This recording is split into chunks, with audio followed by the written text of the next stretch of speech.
Menjawab pertanyaan dari Taufik Nur Hidayat. Apakah orang pintar akan kalah dengan orang yang berpengalaman? Nah, jawabannya enggak juga sih, sekalipun boleh jadi iya.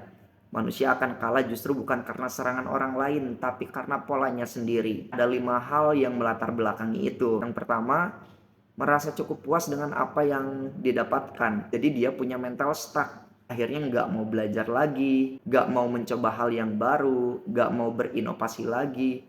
Semangatnya nggak seperti pas sebelum Allah ditinggikan derajatnya. Maka mudah banget tuh membuktikan bahwa dia ada peningkatan dari derajat yang sudah dikabul oleh Allah atas doa-doa. Nah, setelah dikabul, apakah dekat sama Allah apa enggak? Dia makin semangat atau makin B aja? Yang kedua, ego kita ternyata makin kuat. Kita makin licik, makin canggih, makin gak sopan, makin semena-mena, makin kejam ke orang lain, paling kepake, merasa paling berjasa. Lihat orang bahagia, kita makin merasa menderita. Tapi ketika dibongkar oleh Allah kebenarannya, kita si paling teraniaya, si paling capek sendiri, tidak bahagia, digas, rungkan, mundur. Karena apa? Diungkap kebenarannya. Sebab aslinya sih kita itu sebetulnya bukan siapa-siapa. Kita lancar itu karena ditolong oleh Allah Subhanahu wa taala. Kita tuh nebeng sebetulnya, dititipi saja, hanya dibungkus oleh topeng penghargaan, kehormatan, viral ataupun popularitas. Ketiga, ternyata makin pintar, makin berpengalaman, kehadirannya tidak menjadi solusi. Hidupnya hanya ngeluh, protes, komen, makin suka kutuk mengutuk, makin cari aman. Jika ada kesalahan, dikeroyok tuh, biar nggak ada penyelesaian.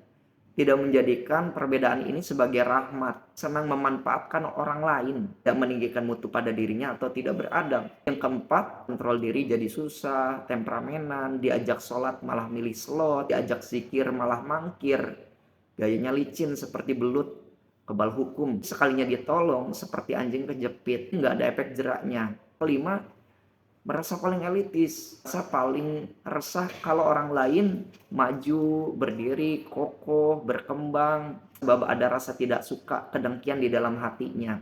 Ya maunya ngatur-ngatur saja atau nunjuk-nunjuk saja. Ketika orang tidak menuruti kita, kitanya malah jengkel sendiri. Maka jika itu terjadi pada kita semua, kita banyak-banyak istighfar, banyak-banyak introspeksi diri, kita banyak-banyak muhasabah, banyak-banyak merenung, mudah-mudahan itu menjadi penggugur-penggugur dosa. Terlepas tanpa merendahkan usia dan pengalaman ya, panjangnya usia tidak menentukan dia dewasa secara sikap. Jika makin menua, ternyata tidak makin ilmu padi, tidak makin tawadu, tidak makin rendah hati. Pintar saja, bisa saja tergelincir pada kesombongan jika dia tidak beriman dan bertakwa kepada Allah Subhanahu wa taala, tidak eling.